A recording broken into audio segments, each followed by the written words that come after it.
الحمد لله الذي خلق الموت والحياة ليبلوكم أيكم أحسن عملا وهو العزيز الغفور. أشهد أن لا إله إلا الله وحده لا شريك له، وأشهد أن سيدنا محمدا عبده ورسوله. اللهم صل وسلم على حبيبنا المصطفى سيدنا محمد وعلى آله وصحبه أجمعين. رب اشرح لي صدري ويسر لي أمري واحلل عقدة من لساني يفقهوا قولي. ربنا افتح بيننا وبين قومنا بالحق وأنت خير الفاتحين. سبحانك لا علم لنا إلا ما علمتنا إنك أنت العليم الحكيم. ولا حول ولا قوة إلا بالله العلي العظيم. أما بعد، Imam Musi dan seluruh dan kuasa pimpinan masyarakat setempat,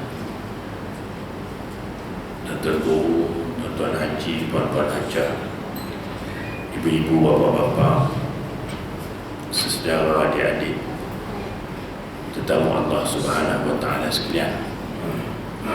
Alhamdulillah, namanya kita panjatkan rasa syukur kepada Allah Subhanahu wa Ta'ala. Sebabnya Allah masih lagi kekalkan iman dan Islam pada kita. Juga kita syukur kerana Allah Ta'ala masih lagi pilih kita untuk diberikan suatu anugerah yang kadang-kadang kita terlepas pandang, iaitulah anugerah taufik. Yang mana taufik ni ialah kekuatan yang Allah bagi untuk kita dapat buat baik. Itu yang paling penting. Sebab tu kita jangan bangga bila kita boleh buat baik. Jangan rasa sombong bila kita dapat baik. Jangan kita rasa riak bila kita boleh buat baik. Jangan kita rasa ujub terhadap diri kita bila kita boleh buat baik. Jangan rasa sum'ah, nak suruh orang kata apa yang kita buat baik. Sebab kebaikan itu berlaku kerana Allah yang bagi kekuatan pada kita. Kita tak ada apa-apa. Jadi tugas kita ni syukur saja. Setiap nikmat yang Allah bagi kita syukur. Bila kita syukur, Allah tambahlah nikmat tu. Kita syukur kita dapat semayang, Allah tambah lagi, esok kita boleh semayang lagi. Kita syukur kita boleh datang masjid, maka besok Allah kuatkan lagi, kita boleh datang lagi. Tapi kalau kita buat kebaikan lalu kita riak sum'ah, biasanya tak lama lah. Sebab kita bergantung kepada apa yang kita nak bergantung, bukan kita bergantung kepada siapa yang kita nak bergantung. Saya mulakan mukadimah pada malam ini dengan menyebut perkara ini sebab kita pertama sekali tak padan. Kita ni semayang puluh tahun, balik jumpa Allah kosong. Tak padan. Tak padan kita nak harap pujian orang bila kita buat baik. Sebab orang yang puji kita sendiri pun belum tentu dia selamat di akhirat. Semua benda ni kalau kita tak renung, kemungkinan nyawa kita mati esok. Jadi untuk kita ulang 40 tahun semayang tak mungkin.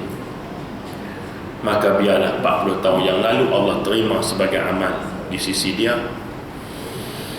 Yang kita harapkan dia menjadi sesuatu yang boleh menyelamatkan kita ketika orang lain tak boleh selamatkan kita.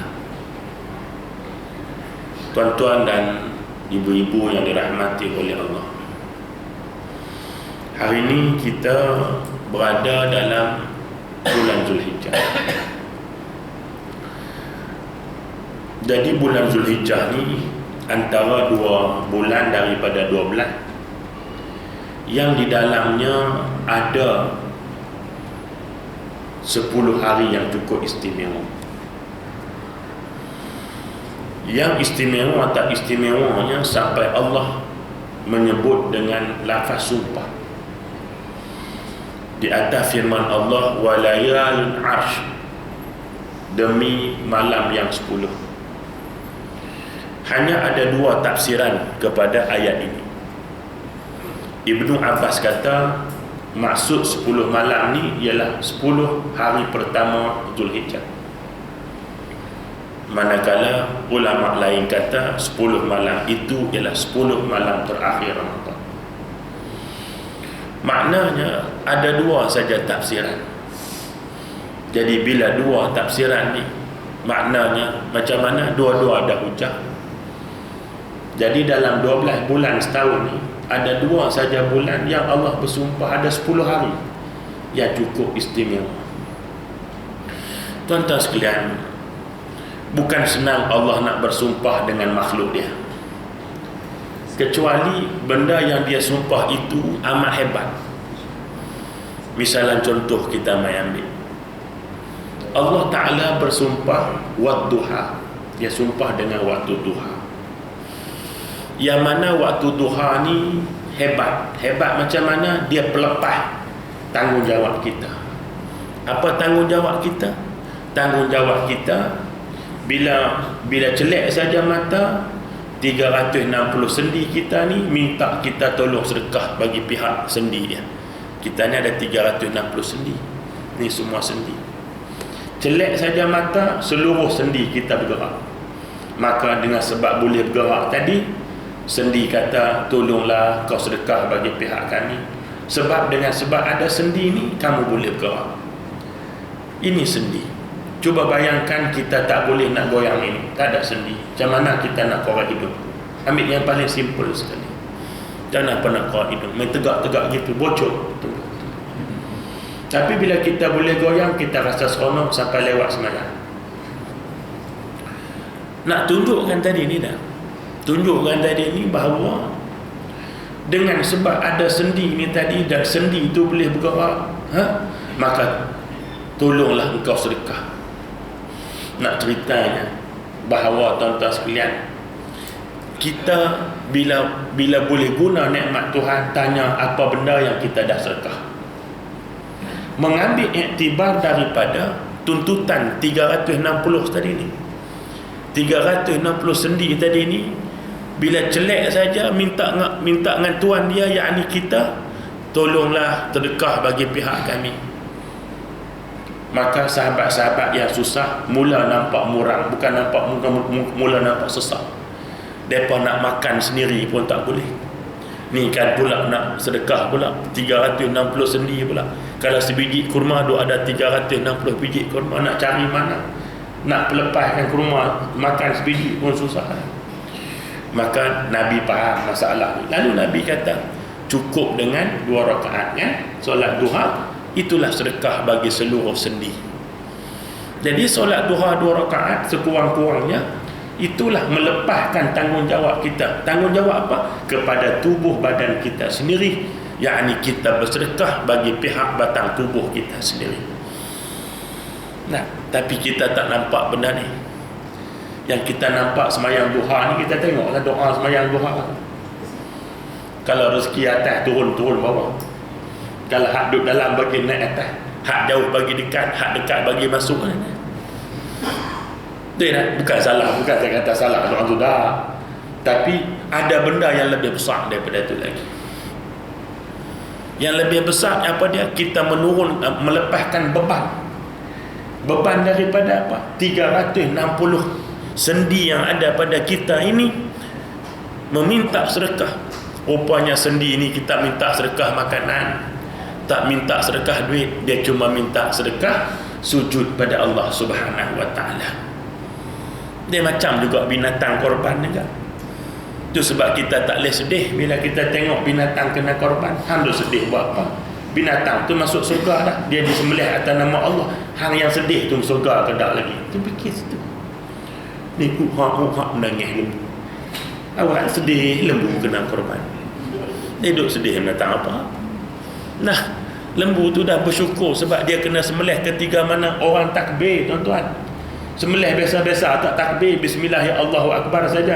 Ni Allahu Akbar, Allah dalam tengah duk dengar Allahu Akbar tadi, nyawanya direntak oleh Allah Subhanahu Wa Taala, mati dalam iman lah istilahnya tu. Bukan nak kata nanti saya ada orang ulah salah pula, pergi masuk WhatsApp lah, aku cakap lain, Penny type lain, dia forward dah aku jadi masalah. Jadi tuan-tuan sekalian, nak ceritanya tadi ni kan, jadi sendi tadi dia tak minta apa-apa, dia minta sembahyang duha saja. Sebab itu Allah, saya nak sebut tadi ni, Allah bersumpah dengan waktu duha. Mana besarnya waktu duha ni. Mai kita tengok pula lagi sumpah-sumpah lain Allah Ta'ala ni Baik, Allah Subhanahu Wa Ta'ala kata wasyamsi wa duhaha. Baik, mai lagi duha situ tu. Mai lagi nama tadi wasyamsi wa duhaha. Mai lagi tu duha tu. Allah bersumpah demi matahari. Sebab apa? Tuan-tuan sekalian, kerana tuan-tuan sekalian, matahari inilah punca kepada segala cahaya. Punca segala cahaya. Kalau Allah tutup tuan-tuan sekalian, matahari tadi ni bercahaya dengan kehendak Allah Ta'ala. Kalau kita kata dengan ada cahaya matahari terang, Allah Ta'ala kata dah, tengah-tengah hari aku boleh bergerhana, gelap habis bumi. Nampaklah tuan-tuan sekalian. Ya, matahari boleh menerangi bumi. Bila mai matahari tuan-tuan sekalian, tak perlu cahaya lain dah. Tapi Allah Ta'ala kata tak, tengah hari itu matahari itu boleh menerangi bumi sebab aku yang nak. Tapi bila aku buat mai gerhana, pak, kelap tuan-tuan sekalian. Walaupun masa tu mungkin pukul 2, pukul 1, pukul 10 pukul 10 pagi, pukul 1 tengah hari, tapi kerana aku gak dia dengan gerhana tadi, maka matahari itu adalah kuasa aku. Dengan matahari kehidupan boleh hidup tuan-tuan sekalian. Ada vitamin macam-macam kat situ kan. Ada vitamin C, vitamin apa lagi kat matahari, ada macam-macam tuan-tuan. Nampak? Zat besi, zat plywood, semua duk ada situ. Jadi macam-macam zat duk ada situ. Jadi Allah Subhanahu Wa Ta'ala itu bersumpah dengan wasyamsi wa duhaha. Tuan-tuan sekalian, disebut pula digabung tadi waduha saja. Ni dia gabung demi matahari dan juga waktu duha tuan-tuan sekalian. Maka seelok-eloknya solat duha ini ialah sebelum matahari naik tegak tu, seelok-eloknya, walaupun boleh sampai sekali tak zuhur, tapi seeloknya sebelum matahari tegak tu hampa tegak dulu. Ni matahari dah tegak, kamu tak tegak-tegak, ni apa barang tuan-tuan sekalian. Jadi ini kaedah dia kan. Jadi malam ni kita kuliah slow-slow sebab hujan. Yang kelam-kelam tak boleh kan. Baik, mai lagi kita tengok ya.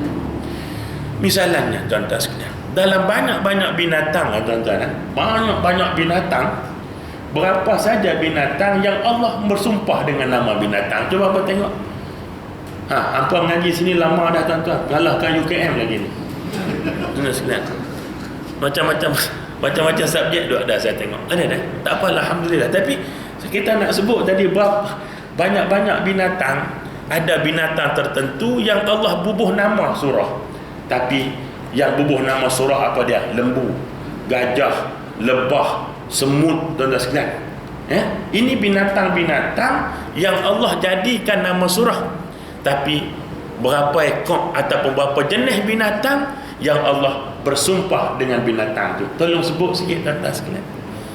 Tak apa, hampa tak jawab pun tak apa, ni bukan rancangan tanyalah ustaz. Dia kalau rancangan tanyalah ustaz tu, orang tanya ustaz jawab, betul ni majlis ni saya tanya, saya jawab. Jadi majlis ustaz bertanya, ustaz menjawab. Jadi hampa tak ada jawab. Kalau hampa jawab, dia jadi ustaz bertanya, makmum menjawab, dia celaru je majlis. Mari kita tengok antara binatang-binatang yang Allah yang bersumpah dengannya. Apa dia tuan-tuan? Bukan lembu, bukan lebah, bukan semut, tapi bukan gajah, tapi Allah kata wal adiyati dhabha. Apa maksud wal adiyati dhabha? Demi kuda perang. Demi kuda perang yang berlari. Allah tak sumpah saja sebagai kuda saja, tapi kuda perang yang berlari. Kenapa? Kenapa dia tak ambil binatang lain ni? Kenapa dia ambil wal adiyati dhabha fal muriyati qadha fal mughirati subha fa asarna bihi naq'a fa wasatna bihi jam'a. Allah pilih kuda perang. Jadi sebab kuda perang ni, orang Arab cukup faham dengan perangai kuda ni. Nah, kita mahir dengan mesin kuda tu. Dia keluar gambar apa, pisang semua baru keluar duit. Jadi maknanya orang Arab ni dia cukup mahir tentang kuda ni. Perangai kuda dia tahu. Nah, jadi kuda ni jenis binatang yang dia cukup jaga tuan dia. Cukup jaga tuan dia. Maka dengan sebab dia kenang budi jaga tuan dia, bagi makan, duk sikat apa tu bulu kat tengkok, duk urut betih, duduk apa tu macam-macam lagi duk buat, maka bila tuan dia bawa pi masuk perang, walaupun dia tahu perang dengan aku habis sekali, dia kata kan, tapi tak apalah, mati kerana membalas jasa tuan aku tadi ni, masuk juga.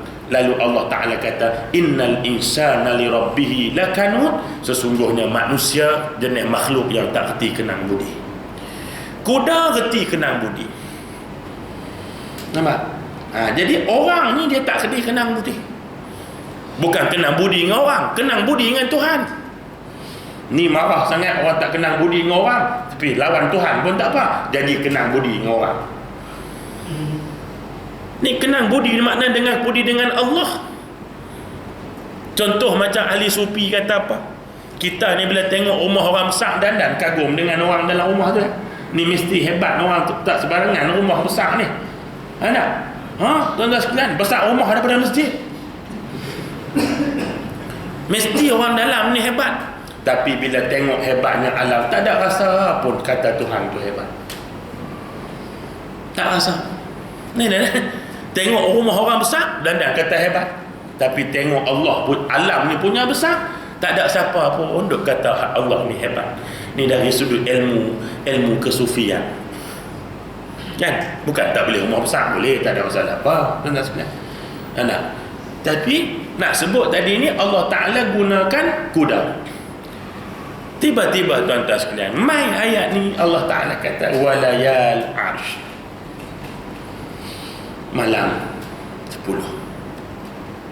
Jadi daripada 12 bulan ini, 2 bulan saja, ya Ramadan 10 malam terakhir.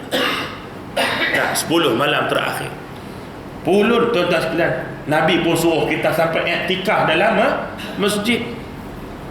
Suruh iktikaf supaya apa? Supaya tak ada waktu kalau apa tu Lailatul Qadar sampai, sebab bila kita iktikaf dalam masjid, buat apa pun jadi pahala. Kalau duduk luar lagi tak ni, jadi kita buat benda tak sunnah, jadi tak edit pula kan. Duduklah masjid. Pulun 10 malam terakhir tuan-tuan sekalian, sampai tidur masjid.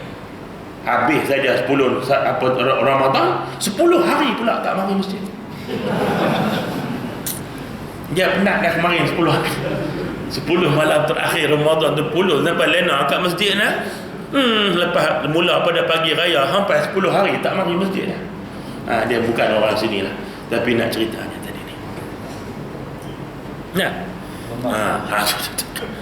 Jadi makna nak sebut tadi ni tuan-tuan sekalian, itulah kaedahnya. Dan 10 lagi itu ialah Zulhijjah. Cuma Zulhijjah ni bezanya dia duk main daripada 1 sampai 10. Baik. Dalam bulan Zulhijjah ni ada satu ibadah. Semua orang tahu ibadah apa ya? Ibadah yang wajib lah, ibadah haji. Saya nak sebut, kita tanya ke tuan-tuan. Jawab pun tak apa, tak jawab pun tak apa. Soalan bocor lemah. Banyak-banyak ibadat dalam Islam ni. Berapa surah yang menggunakan surah tu nama ibadat? Ada tak nama surah puasa? Kau sendiri boleh jawab. Ada tak nama surah sedekah? Tak ada. Ada tak nama surah surah lain? Tak ada kan? Tapi dalam Quran ada satu surah namanya Suratul Haji. Ni kita kena fikir ni. Nampak? Bukan saja-saja buh nama ni. Ni, kalau nama masjid ni pun ada sebab apa buh nama kan? Takkan apa panggil nama surah ni mengikut dan saja. Ni Masjid Qasas ni. Qasas, apa nama? Fatimah Zahra. Sebab apa? Mesti ada sebab apa buah nama ni. Kalau tidak apa buah nama apa? Buah mangkuk ayun ke apa kan? Tapi tak main Fatimah Zahra. Mungkin ada mengenang kepada apa tu anak Nabi sallallahu alaihi wasallam. Sebab itu tuan-tuan sekalian, Allah Subhanahu wa taala ni dalam banyak-banyak ibadat khususiyah, hanya haji yang jadi nama surah. Surah puasa tak ada, surah semayang pun tak ada, yang sehari 5 waktu. Mana ada suratul solat? Tak ada. Suratul saum, puasa tak ada. Suratul sedekah tak ada. Yang ada hanyalah suratul haji. Hebatnya haji ni ya. Hebat, nampak? Baik. Lagi uniknya tu nak sekalian ya. Al-Quran ni kalau kita nak kaji kan, tu yang nama mukjizat dari Quran ni. Dalam Zulhijjah, dalam bulan haji, orang tak semua boleh pergi haji kan? Tak semua orang boleh pergi haji. Bukan takat pergi haji Mekah, main dam pun tak semua orang, kalau tak pandai tak pergi haji. Bukan takat pergi haji Mekah, tak semua orang boleh pergi. Tak semua orang main dam dia boleh pergi haji. Kalau jenis malah, kalau jenis tak pandai, satu dia makan, habis keliling orang makan buah dia. Baik. Cerita tentang ibadah korban ni tuan-tuan sekalian, Allah letak dalam surah haji. Dalam surah haji itulah Allah letak tentang matlamat kepada ibadah korban. Sebab apa? Sebab ibadah korban ni hanya disunat muakkadkan hanya dalam bulan haji, yakni 10 sampai ke 13 daripada bulan Zulhijjah. Firman Allah Ta'ala ayat 37 suratul haji, Allah Subhanahu wa ta'ala sebut, la yanalallaha luhumuha wala dima'uha walakin yanaluhu taqwa minkum. Ni orang dah sebut dah, mungkin dah sebelum ni orang dah baca ayat ni kan. Allah Ta'ala kata daging korban ke, darah korban ke, dia tak sampai ke aku. Yang nak sampai ke aku itu adalah takwa. Takwa itu ditafsirkan oleh ulama adalah ikhlas. Baik. Jadi Allah Ta'ala kata, bila kamu buat korban, aku bukan nak darah tu. Maka kita yang peserta korban pun tak nak darah. Ini ikutannya. Kalau Allah Ta'ala kata daging pun tak sampai ke aku, kita peserta korban pun tak nak daging tu. Ada, ambil. Tak ada, tak apa. Allah Ta'ala kata yang sampai ke aku takwa, yang itulah yang aku nak habis hantar. Sebab itu tuan-tuan sekalian, kalau orang fahamlah haji dengan korban ni, tak ada orang yang takkan buat korban. Takkan ada orang yang takkan buat korban. Dia akan buat juga korban. Sebab hukum korban ni tak apalah, patut sebelum korban itu dah. Ni tak apalah, kita buat ilmu tahun depan walaupun tak tunggu depan, esok pun lupa dah. Tak apalah, kita sebagai pemakluman. Ada ramai yang tulis ni kan. Ramai yang tulis, mudah-mudahan ingatlah. Nak, yang tak tulis lagi ingat. Jadi nak ceritanya tuan-tuan sekalian ya, hukum korban ada dua yang dikhilafkan oleh ulama tadi ada dua satunya wajib, satunya sunat muakkad. Dua wajibnya tak payah sembang lah, siapa kata sunat muakkad tu hampa tahu semua dah. Senang mengajak Taman Qasas ni, tak payah hurai panjang, hampa faham dah. Sekilas air di laut sudah aku kenal jantan betinanya, sudah tahu, tak payah sebut panjang-panjang. Kalau saya sebut kata hukumnya wajib, dah tahu dah siapa yang kata kan.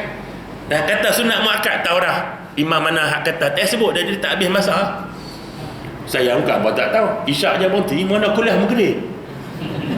Tak boleh panjang-panjang. Kenapa kuliah maghrib pukul 9 ni? Nama kuliah maghrib tempoh dia sampai isyak. Isyak berhenti, habis kata habis bukan kira.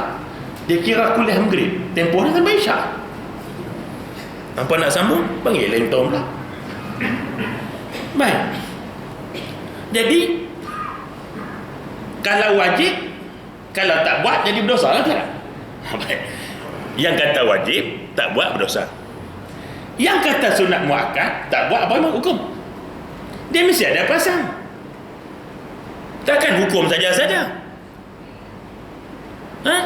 Jadi kalau yang wajib tak buat, hukum dia berdosa. Yang sunat muakkad, kenapa kita tak persoal apa hukumnya kalau tak buat? Jangan jawab, saya jawab. Tunggu hampa pakai esok tak jawab.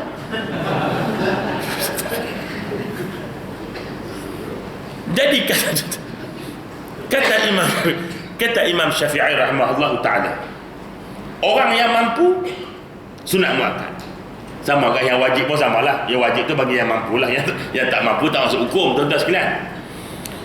Jadi yang mampu tapi saja tak nak buat korban, maka hukumnya makruh. Compare.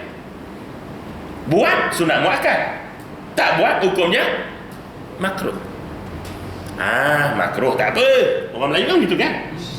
Makruh tak ada apa-apa. Okey. Makruh ni benda apa? Makruh ni diambil dari perkataan kariha. Kariha ni maknanya benda tak elok. Tuan-tuan sekalian, Allah tak suka. Itu kariha. Bila makruh, benda tu Allah tak suka. Baik. Satu persoalan dia. Kalau kita buat satu benda yang mak mertua kita tak suka, sanggup tak kita balik rumah mak mertua kita? Tak payah jawab. Saya tahu dah jawapannya. Kita buat satu benda, mak mertua kita tak suka. Susahnya kita nak balik. Silat hari bulan tak balik terus. Sebab apa? Duk takut ni. Kalau yang mak mertua kita tak suka, kita buat, kita takut nak balik. Macam mana kalau kita buat benda yang Allah tak suka, sedangkan kita pasti balik jumpa Allah? Macam mana kita nak balik jumpa Tuhan, sedangkan kita buat benda yang Allah tak suka? Sebab itu saya sebut di awal tadi, kalau orang tahulah jalinan antara haji dengan korban, takkan ada orang yang berkemampuan untuk tidak melakukan korban. Tidak akan ada. Tapi kerana mungkin terlepas pandang, maka berlaku apa yang telah berlaku. Mohon ampun dengan Allah. Baik. Satu persoalan lagi. Bagaimana ukuran kemampuan tadi ni? Hak dia kata mampu-mampu, kan orang tanya agak, macam mana dia punya ukuran kemampuan tadi, macam mana? Setakat jahil saya ni duk baca buku-buku, tuan-tuan sekalian, tidak ada suatu kayu pengukur kemampuan tadi. Cuma yang saya dapat simpulkan, maksud kemampuan itu hanya boleh dijawab oleh diri kita sendiri. Tengok, Allah menuntut kejujuran. Kan tadi Allah bukan nak daging, Allah bukan nak darah, Allah nak keikhlasan. Keikhlasan kamu tadi, kamu mampu ke tak, kamu yang sukat sendiri. Boleh tak kita kata kita tak mampu untuk ibadat setahun sekali yang jumlahnya sekitar RM500, sedangkan 2 hari sekali kita beli 1 kotak rokok? Bukan orang sini. Ini tidak kena mengenal dengan hidup yang mati. Saya cuma buat perbandingan. RM500 setahun. Every 2 days, kata orang Jawa, kita beli rokok RM14, RM28. Sampai korban, kita kata tak mampu. Saya tidak boleh kata apa-apa. Sebab sukat mampu tak mampu ialah kejujuran diri kita. Ini ukurannya. Kalau alasan kita tak mampu itu dengan alasan yang kita buat, bolehkah alasan ini kita bawa menghadap Tuhan? Ya Allah, ampunkan dosa kami, ya Allah. Ampunkan dosa kita. Karena itu, dalam kaedah ibadat kita, kata Imam Ghazali rahimahullah ta'ala, jangan berkira dalam amalan, takut nanti tidak ada kira-kira. Berkira sangat amalan, balik dengan Tuhan langsung tak ada hitung. Yang kita takut, biar terlebih beramal, jangan terkurang amalan. biar tersalah beramal kan. Kita tak mampu tapi kita buat korban juga. Kita tak mampu, kita buat. Tak rugi berniaga dengan Allah. Tak rugi berniaga dengan Allah Subhanahu wa taala. Minta ampun dengan Allah Subhanahu wa taala. Tahun depan kita azam, aku nak buat korban. Itu saja. Ya. Tak apalah, nak buat kat mana pun tak apa. Buatlah, Kemboja ke, Vietnam ke, India ke, Afrika ke.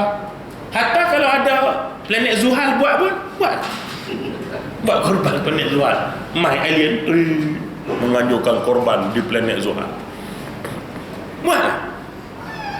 Cuma jangan sekali-kali kita buat ibadah korban itu dengan sebab murahnya. Nah, tak apalah, aku buat sana kat Kemboja lah baru 280, sini 500.5. Sedangkan kemampuan dia ada pada 500.5 tu. Nampak tak? Jadi, tapi kalau kita buat itu kerana keperluan, tu tak apa. Sini dah banyak, sana kan orang perlu buat, tak apa aku buat sana. Itu boleh. Tapi sengaja memilih untuk yang murah, itu sedikit mengganggu. Istilah yang paling orang panggil apa tu, lebih berapa tidak adil, bahasa yang lebih adil. Maknanya sesuatu yang mengganggu ibadah korban kita. Jadi tuan-tuan sekalian, itu kelebihan Zulhijjah saya nak sebut tadi ni. Karena itu juga kita tengok Allah ni adil, tuan-tuan. Nah, sebab itu kalau kita tengok kan, orientalis, kalau kita tengok mushaf ni mushaf Utsmani ya. Kalau kita tengok penyusunan mushaf Utsmani ini, dia berdasarkan turunnya Quran ataupun tidak? Tidak kan? Kalau mengikut penurunan Quran, sudah pasti surah pertama itu kan Iqra kan? Tapi ternyata surah yang pertama itu bukan Iqra kan? Itulah suratul Fatihah, diikuti oleh Baqarah, Ali Imran dan selanjutnya. Baik. Jadi siapa yang susun? Mana sumbernya susun? Siapa yang susun? Orientalis, bila dia tengok macam ni, dia cuba kaji. Dia kata, kalau Quran ni tak turun berdasarkan kepada penurunan wahyu kepada Nabi, pasti di sana ada bercampur adukkan dan peraturan yang perkara yang akan bercelau. Misalnya kita ambil contoh lah ambil kita beli novel. Satu novel ada chapter 1, chapter 2, chapter 3, chapter 4, apa habis. Cuba kita tukar mai. Chapter 10 pergi tempat 4, 4 pergi tempat 3. Boleh faham tak cerita dia? Takkan faham. Orang gila pun tak faham kalau chapter macam tu. Sebab apa dia tak faham? Sebab dia gila. Sebab apa kita tukar? Sebab kita pun gila macam dia lah. Jadi maknanya orientalis ni siapa? Orientalis ni bukan orang kafir. Orientalis ni tersilap hari bulan orang Islam sendiri yang merasakan menimbulkan keraguan terhadap Quran, terhadap hukum Islam. Ni orientalis lah ni. Baik. Lalu dia pun buat kajian. Kaji tuan-tuan sekalian. Ternyata setiap surah, setiap ayat ada jalinannya, walaupun tidak mengikut turunnya penurunan wahyu. Sebab kadang-kadang, contoh kita ambil surah An-Nur saja. Surah An-Nur ni bukan banyak pun, 60 ayat lebih ya tuan-tuan sekalian. Tapi untuk nak habiskan turun surah An-Nur ini memakan masa hampir lebih 8 tahun. Ayat 60 lebih. Bukan turun serentak. Mungkin minggu ni, minggu depan baru turun pula. Sambungan ayat yang minggu lepas. Tapi bagaimana susunannya tidak bercelahu. Dan kalau kita baca pada tafsir Fi Zilalil Quran, cukup menarik dia menceritakan kalau surah ini kaitan dengan sebelum dan kaitan yang selepasnya. Misalnya contoh kita ambil tuan-tuan sekalian, contoh lagi. Pertama antara surah Al-Insyirah dengan surah Wad-Duha yang kita sebut tadi. Mula-mula Insyirah, lepas tu Wad-Duha. Susunan wahyunya tidak begitu turunnya. Tetapi apa kaitannya? Kaitannya surah Insyirah ditujukan terus pada Nabi, Wad-Duha juga ditujukan kepada Nabi. Insyirah turun masa bila? Masa hati Nabi gundah gulana, Pak menakan dia mati, Khadijah wafat, orang tolak dakwah dia, hati dia gundah gulana, Allah turun alam nashrah laka sadrak. Allah lapangkan dada Nabi. Manakala Wadduha juga dituju pada Nabi. Ketika mana? Selepas turunnya Iqra ayat pertama, wahyu tak turun-turun. Menyebabkan orang kafir kata, tengok Tuhan hang pun dah benci kat hang. Nampak? Tak sayang kat hang lah, macam kita dululah tuan-tuan sekalian. Biasa kalau kita post surat, seminggu sampai, seminggu dapat 2 minggu dapat balasan, 3 bulan tak sampai. Kita dah kata ni makhluk kita benci kat kita. Ya tak? Maka akhirnya bila orang kafir kata macam tu, turun ayat wadduha wal laili idza saja. Allah Taala kata, aku bukan benci kat hang. Nampak tak? Padahal susunan itu bagaimana? Inilah i'jazul Quran. Sebab itulah tuan-tuan, bila kita faham macam ni, hebatnya Quran. Tak ada sebab kenapa kita nak rasa bodoh bila ikut Quran. Faham dah tuan-tuan sekalian? Faham dah ya? Anti sana faham? Panggil makcik ada setengah surau dia marah. Dia kata kami muda panggil makcik tu apa? Jadi panggil anti. Anti faham? Faham. Nampak? Tu bunyi apa? Isyak masuk. Jadi faham semua orang nak? Ada sambungan lagi tu, lain tahun kita sembah. Jadi saya nak mengulang pesanan guru saya. Dia kata, Kamal, kalau hang ceramah kau mengajar, ajaklah sampai orang faham. Bila orang dah faham, berhenti terus. Jadi kita kena patuh dengan ajaran guru kita. Jadi sebab isyak sudah masuk, kita berhenti takat ni dululah, ya, sambung lain kali lah, insya-Allah lah, kata Ibrahim Pendek. Tak puas. Tak puas tu yang bagus tuan-tuan sekalian. Dia tak puas, jangan cemui, gitu kan. Jadi tuan-tuan sekalian, insya-Allah kita akan jumpa lain. Sebagai akhirnya, macam biasalah tuan-tuan sekalian pun faham, saya sekarang ni sedang bangunkan madrasah saya. Ada wakil-wakil daripada sini pergi tengok tapak saya masa hari pelancaran hari pecah tanah itu. Alhamdulillah tuan-tuan sekalian sekarang dah mencapai 40%, ya. Dan inilah yang kita nak terangkan pada pelajar-pelajar kita tentang ilmu Al-Quran. Selain bukan menghafaz saja, tapi memahami tentang i'jaz Quran. Kenapa Quran itu disebut sebagai mukjizat? Itu sebahagian saja yang cuba kita akan developkan, insya-Allah tuan-tuan sekalian. Kita ni kalau semayang rajin macam mana pun, bila mati kita tak boleh semayang. Kita rajinlah puasa macam mana pun, bila mati kita dah tak boleh puasa. Tapi sana ada satu amalan, Nabi kata hang mati pun akan sampai pahalanya pada kamu, insya-Allah. Jadi tak rugi kita berdagang dengan Allah Subhanahu Wa Taala. Jadi dengan itu saya melancarkan tabung derma untuk pembangunan komplek tahfiz saya yang bertempat di Kampung Kuala Kerdau, Temerloh Pahang. Jadi saya mengalu-alukan tuan-tuan untuk pergi buat melawat anytime. Beli waktu malam pun boleh, ada spotlight saya pasang. Apa jumpa dengan jaga tu, ni sekolah Ustaz Kamal ke? Kami nak tengok dia pasang spotlight 4 penjuru alam, tuan-tuan sekalian. Di atas tanah 7 hektar, tuan-tuan sekalian. Alhamdulillah. Jadi mudah-mudahan sumbangan yang kita bagi Allah terima, yang masih berbaki akan Allah ganda dan Allah berkati, insya-Allah. Jadi sekadar itu dulu.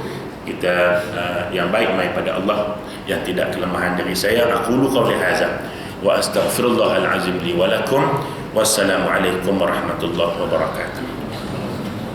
A'udzu billahi minasyaitonir rajim. Bismillahirrahmanirrahim. Alhamdulillahirabbil alamin. Wassalatu wassalamu ala rasulil amin sayyidina Muhammad wa ala alihi wa sahbihi ajma'in. Ya Allah, ya Tuhan kami, hindarilah kami dari hati yang tidak khusyuk, ilmu yang tidak manfaat, amalan yang tidak kau angkat, dan doa yang tidak kau terima, ya Arhamar Rahimin. Allahumma jam'ana hadza jam'an marhuma wa tafarraqana min ba'dihi tafarraqan ma'suma. Ya Allah, jadilah perhimpunan kami pada malam ini perhimpunan yang kau rahmati, perpisahan selepas ini perpisahan di bawah keampunan dan rahmat-Mu, ya Arhamar Rahimin. Ya Allah, ya Tuhan kami, ampunilah dosa-dosa kami yang banyak ini, ya Allah.